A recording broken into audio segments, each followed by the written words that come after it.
En las últimas décadas, los científicos por el mundo han realizado descubrimientos que claramente muestran que un diseñador inteligente es el responsable de la creación del universo.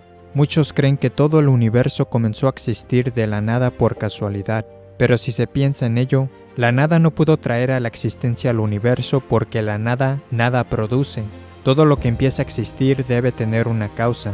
Sin embargo, muchos creen que no sería tan difícil conseguir un sistema solar como el nuestro, con un planeta apto para la vida, como la Tierra. No obstante, muchos científicos disienten, y ellos han introducido evidencia abrumadora para fundamentar su posición.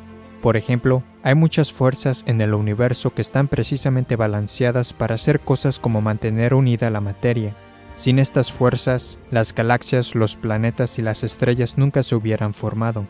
Se han observado que muchas estrellas se agrandan y se contraen de manera significativa. En un año, un resplandor puede ser muy fuerte y luego muy tenue. Sin embargo, afortunadamente nuestro Sol tiene una increíble estabilidad.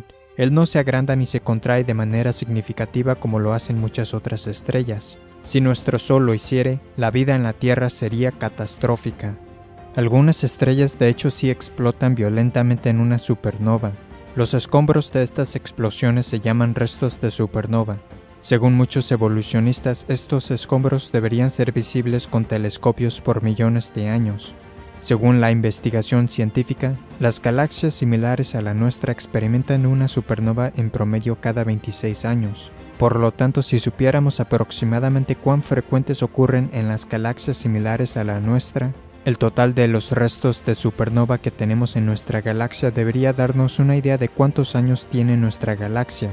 En la búsqueda por los restos de supernova en nuestra galaxia de la Vía Láctea, los astrónomos han descubierto un total de solo aproximadamente 250. Entonces, si una supernova ocurre aproximadamente cada 26 años, como lo hemos visto de esas otras galaxias, un total de 250 restos de supernova nos indicaría una edad cercana a 6.500 años para nuestra galaxia. Eso es casi semejante a la indicación de la Biblia sobre cuánto tiempo ha existido nuestro mundo. Un número tan pequeño de restos de supernova señala una galaxia muy joven, definitivamente no millones o 1.000 millones de años, sino miles de años. Para decirlo de otra manera, si los evolucionistas tuviesen razón sobre la edad de la Tierra, entonces veríamos miles y miles de restos de supernova en nuestra galaxia, y no aproximadamente 250. Para que podamos existir en la Tierra, nuestro Sol debía ser una estrella con la masa exacta y temperatura correcta, ni muy caliente ni muy fría. Nuestro Sol genera una cantidad perfecta de energía para la vida en la Tierra. El Sol libera más energía en un segundo que lo que la humanidad haya producido en toda su historia. Si pudiéramos sentir una baja de la energía del Sol por tan solo un pequeño porcentaje, todos los océanos se congelarían. La Tierra está a la distancia correcta del Sol. Si la Tierra estuviera un poco más cerca al Sol o un poco más alejada, o sería demasiado caliente o demasiado fría para que la vida exista. Además, el tamaño de la Tierra es correcto, ni muy grande ni muy pequeña. También afortunadamente tenemos la Luna de un tamaño correcto, la principal responsable para regular las mareas de la Tierra. Estos son solo unos pocos ejemplos de una lista larga de factores que necesitan ser justamente los correctos, ambos a nivel cósmico y a nivel local de la Tierra, para tener una Tierra que pueda sustentar la vida. En muchos casos, si se alteran incluso levemente estos factores precisamente equilibrados, la vida sería imposible en la Tierra. Muchas formas diferentes de vida en la Tierra son completamente dependientes entre sí. Ejemplos de ello serían los insectos y las plantas, tales como las abejas y las plantas con polen. Si las plantas o las abejas evolucionaran una antes que la otra, ellas nunca hubieran sobrevivido. Por lo tanto, las dos tuvieron que comenzar a existir al mismo tiempo. Las cuencas oceánicas y la atmósfera de la Tierra tienen justamente la correcta y equilibrada mezcla de gases. Si estos gases cambiaran de cualquier manera, la vida animal y vegetal en la Tierra moriría. Los evolucionistas no tienen ninguna explicación del por qué la Tierra, a diferencia de otros planetas, tiene una increíble cantidad de agua.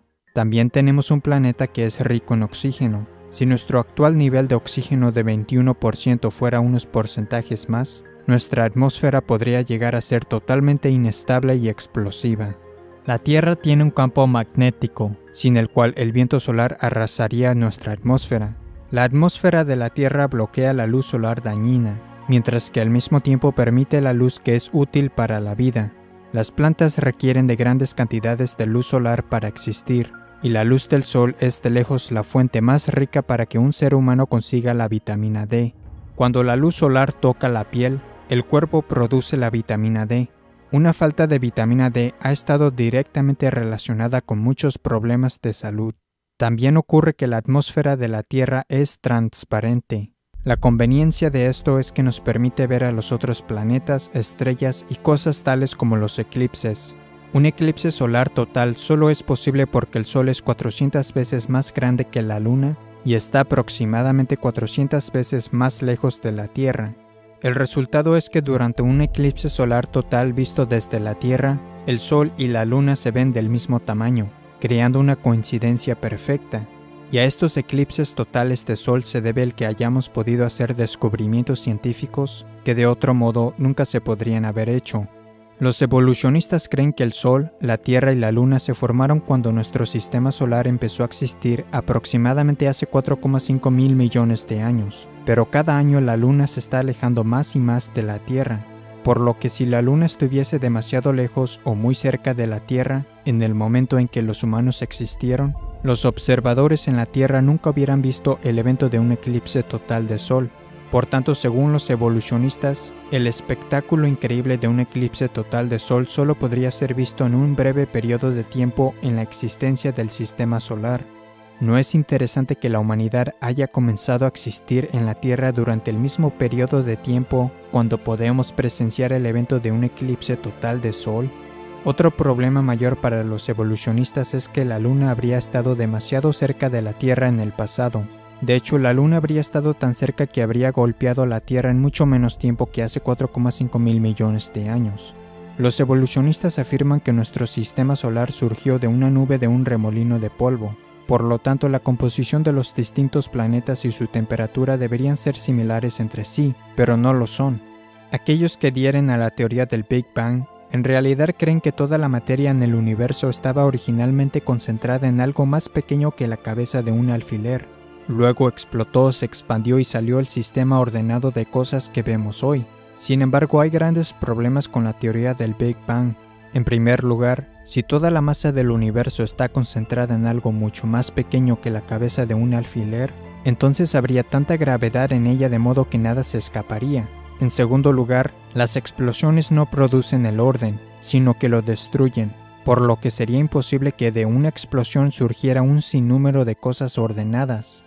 Otra dificultad es que si del Big Bang estalló todo, los planetas y las lunas deberían girar en la misma dirección en base a una ley llamada la conservación del momento angular, pero tenemos lunas y planetas girando hacia adelante y hacia atrás. Los evolucionistas estiman que los cometas tienen 1.000 millones de años. Los cometas a menudo chocan con los planetas y el Sol.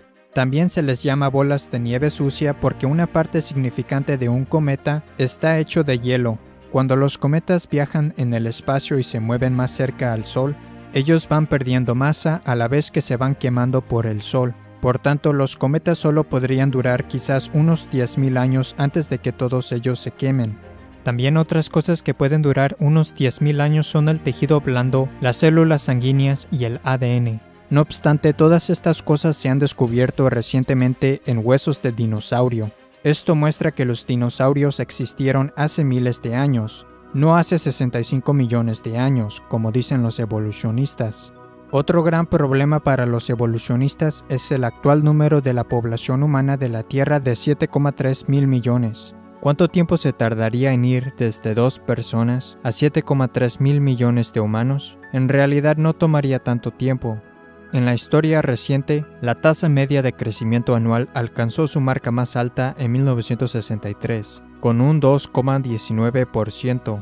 En la actualidad, la población mundial está creciendo anualmente cerca de 1,14%.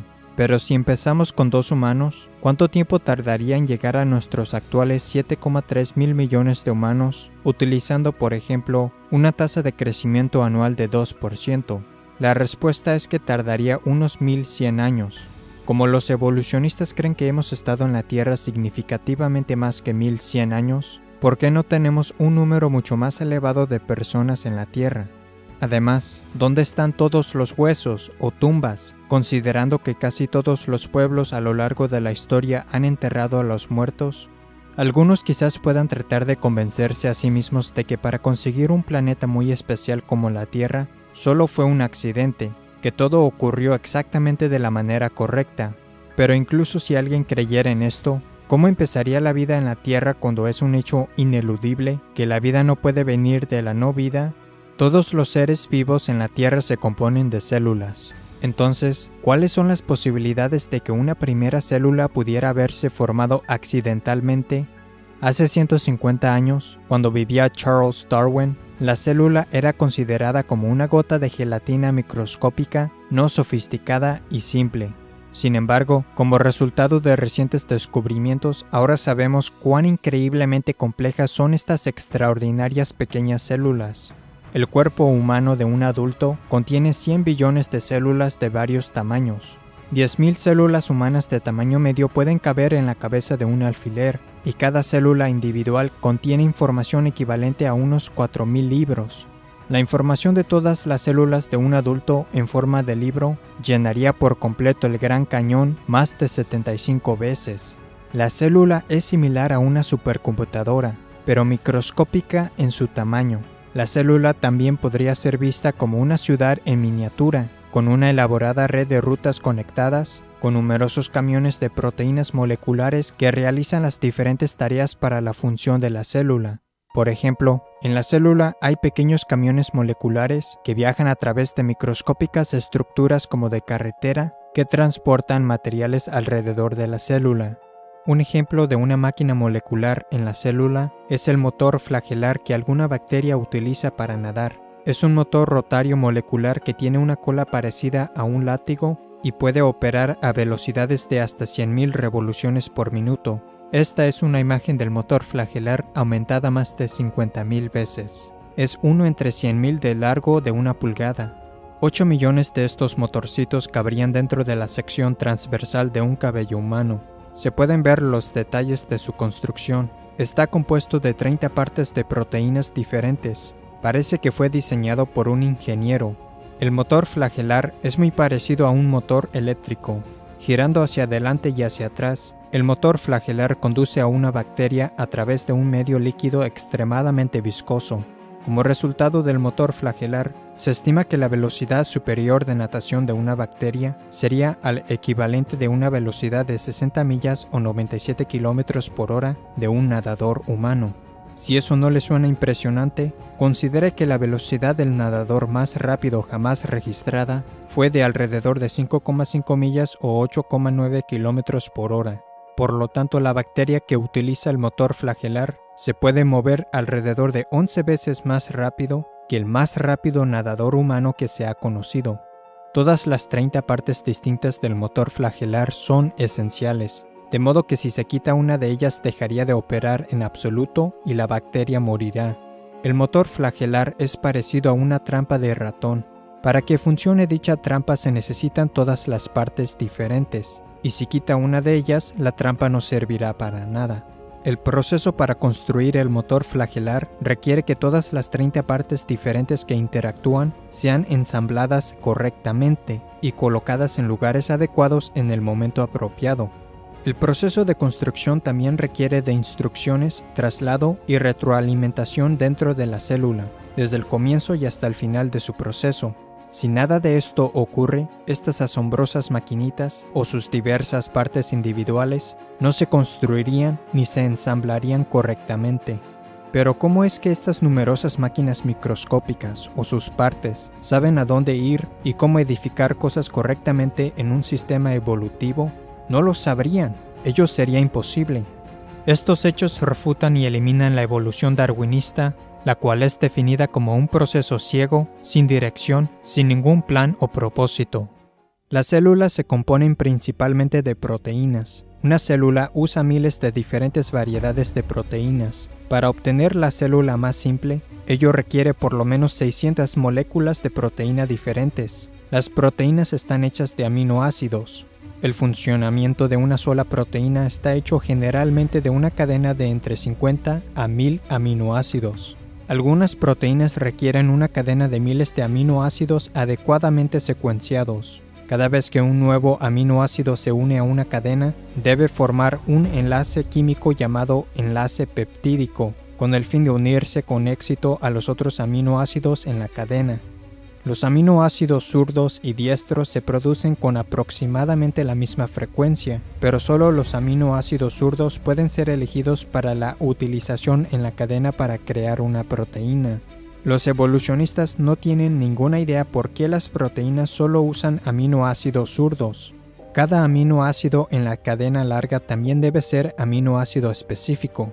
Hay 20 clases diferentes de los cuales pueden ser elegidos y deben ser colocados en el orden correcto en la cadena para crear una proteína.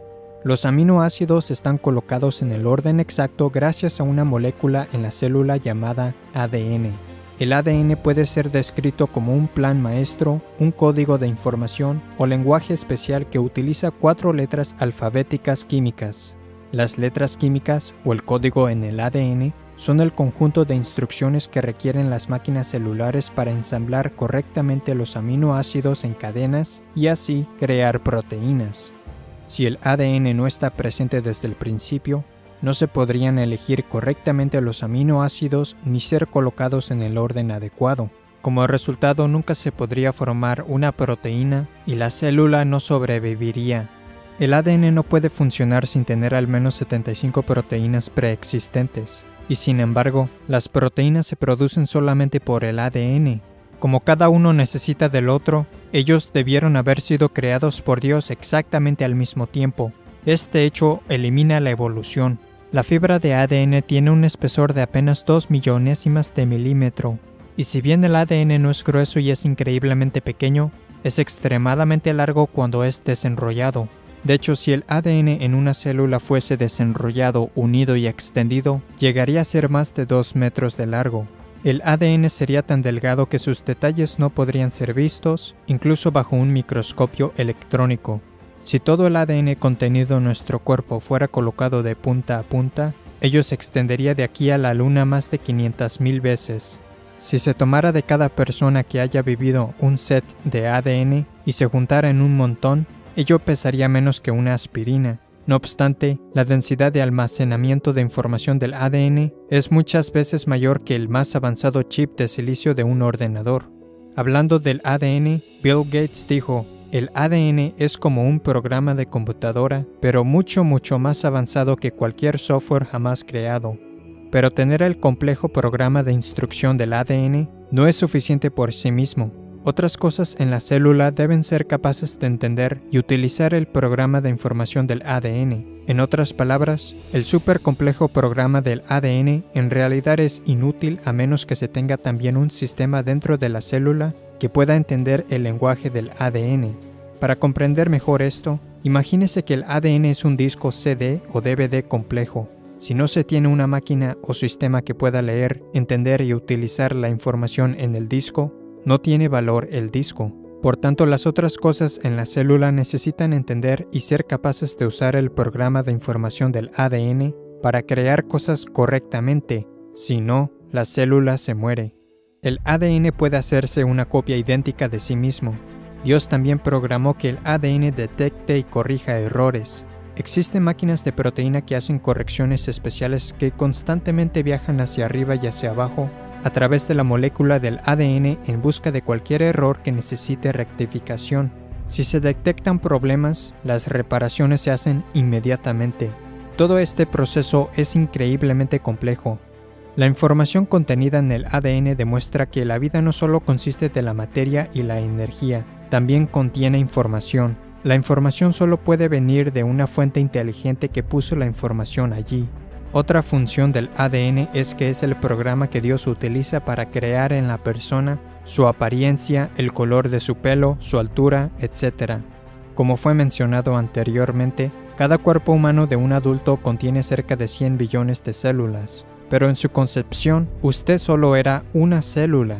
Increíblemente, usted empezó a existir de un tamaño no mayor que la cabeza de un alfiler, y sin embargo, toda la compleja información que lo definirá físicamente y a cada órgano de su cuerpo estaba allí, contenida en esa única célula. Dentro de un mes de su concepción, sus ojos, oídos y pulmones se desarrollaron. 1.000 millones de nuevas células se formaron, y su tamaño aumentó más de 10.000 veces. Poco después del primer mes, la velocidad con la que antes iba rápidamente creciendo se reduce dramáticamente. Si no lo hiciere y su velocidad de crecimiento se mantuviera igual, al nacer usted pesaría unas 3.000 libras o 1.360 kilogramos. A los 2 meses, usted mide tan solo unos 3 o 4 centímetros de largo, todavía lo suficientemente pequeño como para caber dentro de una cáscara de nuez. No hay ninguna explicación evolutiva para la increíble complejidad involucrada en la concepción y en el nacimiento, o siquiera una razón para la reproducción en sí. Los evolucionistas creen que los complejos sistemas reproductivos, radicalmente diferentes pero complementarios, de todas las diferentes clases de vida en la Tierra, se desarrollaron por casualidad, completa e independientemente al mismo tiempo. Solo una ligera forma incompatible en uno de los dos sistemas harían que ambos sistemas reproductivos fuesen inútiles, y la vida se extinguiría. Además, ¿cómo pudo ocurrir la reproducción en el principio si solo hubiera un varón sin una mujer? ¿Cómo ocurriría la reproducción sin los sistemas reproductivos o los órganos antes que, entre comillas, evolucionaran? Según los evolucionistas, los humanos evolucionaron de criaturas terrestres que a su vez evolucionaron del pez. Pero, ¿cómo pudo el primer pez salir a la tierra y sobrevivir fuera del agua? ¿Cómo sobrevivieron los animales y los seres humanos sin tener órganos, extremidades y otras cosas necesarias para la vida si estas cosas estaban, entre comillas, evolucionando? También no se ha descubierto ni un fósil de transición que demuestre una clase animal evolucionando a otra clase animal. Y los así llamados fósiles de eslabones perdidos, que algunos usan para argumentar que el hombre evolucionó del simio, han resultado ser o completamente simios, completamente humanos o falsos. Los evolucionistas también no tienen explicación para la conciencia o para el origen del sistema inmune. Por ejemplo, los glóbulos blancos de la sangre atacan las bacterias malas en nuestro cuerpo. Los glóbulos blancos en realidad buscan y persiguen a las bacterias malas como en misiones de buscar y destruir. Para poder lograr esto deben tener la información programada que les permita distinguir entre amigos y enemigos. A menos que todo esto estuviera en su lugar y operando desde el comienzo de la vida, un requisito que excluye la evolución, la bacteria y otros agentes de enfermedad habrían ganado y no habríamos sobrevivido. Los evolucionistas no tienen ninguna explicación para el proceso extremadamente complejo, pero con precisión perfecta, que el cuerpo realiza para la coagulación de la sangre. Sería un desastre si la sangre no se coagulara en el momento adecuado o en el lugar apropiado. Si la sangre empezara a coagularse en el lugar indebido, por ejemplo en su pulmón o en su cerebro, usted podría morir. Si la sangre comenzara a coagularse después de perder mucha sangre o no cubriese toda la herida, usted podría morir. Si la coagulación de la sangre no se limitara nada más que a la herida, todo su sistema sanguíneo se solidificaría. La evolución no tiene explicación para la coagulación de la sangre, porque entonces, ¿cómo sabría su cuerpo cuándo y dónde empezar el proceso de coagulación de la sangre, a menos que exista una información interna inteligente que la guíe? Y hablando de la sangre, ¿qué vino primero, la sangre o el corazón que bombea la sangre? ¿La piel evolucionó antes que la sangre? Y si fue así, ¿cómo pudo sobrevivir? La verdad es que todas estas cosas tuvieron que desarrollarse por completo y estar presentes todas juntas desde el inicio para que la humanidad pudiese sobrevivir. El cerebro humano de 3 libras o 1,5 kilogramos es la estructura más compleja y ordenada de materia en el universo. El cerebro humano de un adulto contiene más de 10 elevado a la 14 potencia, que equivale a 100.000 millones, de conexiones eléctricas. Eso es más que todas las conexiones eléctricas en todos los aparatos eléctricos del mundo. En el fondo de su ojo está la retina, mide menos de 1 pulgada cuadrada. No obstante, esa pulgada cuadrada contiene más de 137 millones de células sensibles a la luz, las cuales están conectadas al cerebro. El ojo humano puede sanarse por sí mismo y es autolimpiante. El ojo también puede enfocarse automáticamente, permitiéndole a la persona distinguir millones de colores. Si su ojo estuviera fuera de lugar por un pequeño grado, tendría una visión doble. Estos hechos son solo algunas de las pruebas que demuestran que fuimos creados por Dios. y hallamos clara evidencia del poder e inteligencia creativa de Dios, no solo en el diseño del hombre, sino también en la increíble complejidad de los animales y los insectos. Esto se cubre en detalle en la serie de videos en inglés Incredible Creatures That Defy Evolution, las increíbles criaturas que desafían la evolución. Algunos creen que la complejidad de la vida y el universo pueden ser explicados por la posibilidad de que hubiesen sido creados por una raza alienígena, pero en realidad creen que los alienígenas tienen el poder para crear la Tierra o algo del tamaño del Sol. Más de 1 millón de tierras podrían caber dentro del Sol. El Sol además es muy caliente. Entonces, ¿cómo pudieron los alienígenas armar el Sol y construirlo? ¿Cómo pudieron haberse acercado tanto al Sol cuando lo construían? ¿O cómo se alejarían de él lo suficientemente rápido sin morir al encenderlo? Las condiciones fuera de la Tierra en el espacio exterior son, según la evidencia, muy hostiles para que exista la vida. Por ejemplo, la exposición prolongada a los rayos cósmicos en el espacio exterior puede ser fatal. Las meras temperaturas extremas en el espacio exterior harían que casi toda forma de vida sea o demasiado caliente o muy fría. También hay gases tóxicos, radiación mortal, explosiones gigantescas, fuerzas gravitacionales extremas y la falta de ambientes adecuados y elementos químicos para que exista la vida. No obstante, un gran número de astrónomos creen que la vida evolucionó en la Tierra y que por tanto, según dicen, debió haber evolucionado en otros planetas en el espacio. Sin embargo, si esto fuera verdad, deberían existir muchas razas alienígenas en otros planetas más antiguas que la nuestra. Algunas de ellas serían mucho más avanzadas tecnológicamente que nosotros. Como resultado, ellas habrían enviado una señal de radio a través del espacio que luego captaríamos o nos habrían alcanzado con sus naves o robots. Pero nunca hemos encontrado nada de alienígenas, ni sus robots, ni sus naves, ni siquiera una pieza de sus naves. He aquí algunas características que se han reportado del vuelo de ovnis. Al volar, los ovnis a menudo cambian de tamaño, color o forma. Varios ovnis se funden en uno solo y un solo ovni inmediatamente cambia a numerosos ovnis. Muchos testigos de ovnis han descrito a estos increíbles e instantáneos cambios en el tamaño y forma de los ovnis, diciendo que los ovnis parecían como si estuvieran vivos. Los ovnis a veces aparecen en fotografías, en otras veces no. La mayoría de los testigos de ovnis informan no haber visto siquiera un objeto o nave, sino una luz rara que se mueve en el cielo. Algunos ovnis aparecen y desaparecen repentinamente justo enfrente de las personas y también pasan a través de la Tierra o los objetos físicos. Este tipo de comportamiento significa que los ovnis no podrían ser del mundo material, sino que tendría que ser de algún tipo de fenómeno espiritual. Basado en la actividad observada de los ovnis, muchos de los mayores investigadores de ovnis en el mundo ya no creen que los ovnis puedan ser del mundo material. También la mayoría de los supuestos abducidos por ovnis solo pueden entre comillas recordar sus entre comillas experiencias después de ser puestos bajo hipnosis, demostrando que sus supuestas experiencias con alienígenas no eran reales. Estas cosas son tratadas en más detalle en mi libro UFOs, Demonic Activity and Elaborate Hoaxes Meant to Deceive Mankind, OVNIs, actividad demoníaca y mentiras elaboradas que pretenden engañar a la humanidad. Si en verdad existieran los extraterrestres, no les tomaría mucho tiempo descubrir lo que necesitan saber sobre los terrícolas. En consecuencia, ellos ya nos controlarían, nos destruirían o se manifestarían con claridad a la humanidad.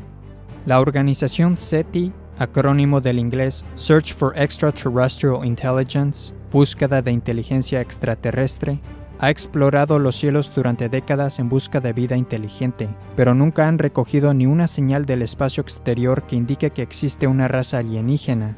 Los que buscan a los extraterrestres han dicho que si recogieran tan solo una señal compleja, ello probaría que una inteligencia debió haberla producido. Pero, ¿por qué no se aplican las mismas normas y se emplea el mismo proceso de pensamiento con el ADN?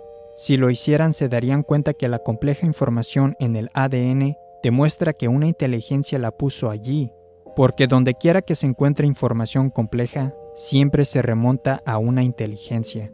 Un libro que mejor refuta la teoría de la evolución desde todos los aspectos de la ciencia y que también presenta la evidencia científica de un diluvio universal es el libro inglés del Dr. Walt Brown, In the Beginning. Otro interesante DVD es Unlocking the Mystery of Life, la clave del misterio de la vida.